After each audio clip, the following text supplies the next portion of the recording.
Salam guys, video kali ini kita nak bincang satu topik yang ramai sangat tertanya-tanya.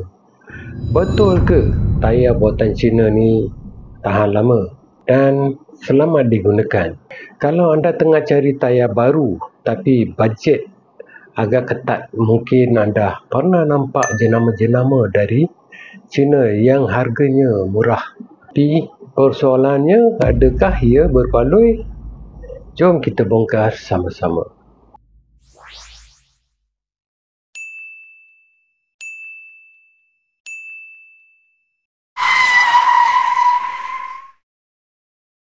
Sebenarnya industri tayar di China berkembang pesat sejak beberapa tahun kebelakangan ini. Antara nama besar termasuk ZC Rubber, Linglong Tire dan Triangle Tire. Semuanya dah menembusi pasaran global antarabangsa. Bukan syarikat kecil, semua besar-besar. Bukan setakat murah, tapi mereka juga dah mula ikuti standard antarabangsa seperti DOT dan juga ECE certification yang digunakan di Amerika Syarikat dan juga di Eropah.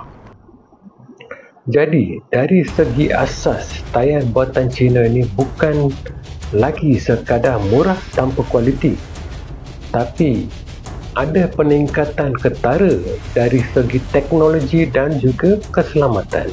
Sekarang persoalannya penting. Adakah tayar Cina ini memang tahan lama?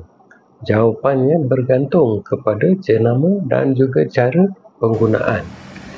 Ada tayar Cina murah yang cepat haus, kurang cengkaman bila jalan basah. Tapi jenama premium dari Cina seperti Linglong, Goodride dan Westlake dah diuji dan menunjukkan prestasi yang baik untuk cuaca tropika seperti di Malaysia. Kalau anda jaga tekanan angin, alignment dan tukar ikut masa, tayar Cina yang baik boleh tahan sehingga 2 hingga 4 tahun tanpa sebarang masalah.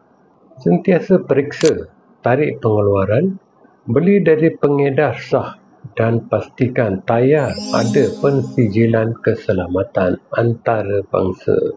Kesimpulannya, tayar buatan Cina boleh tahan lama dan selamat digunakan asalkan anda pilih jenama yang betul dan jaga penyelenggaraan dengan baik. Saya dah sediakan beberapa jenama tayar Cina. Anda boleh terus beli secara online dan tak perlu susah payah. Terus je order daripada online.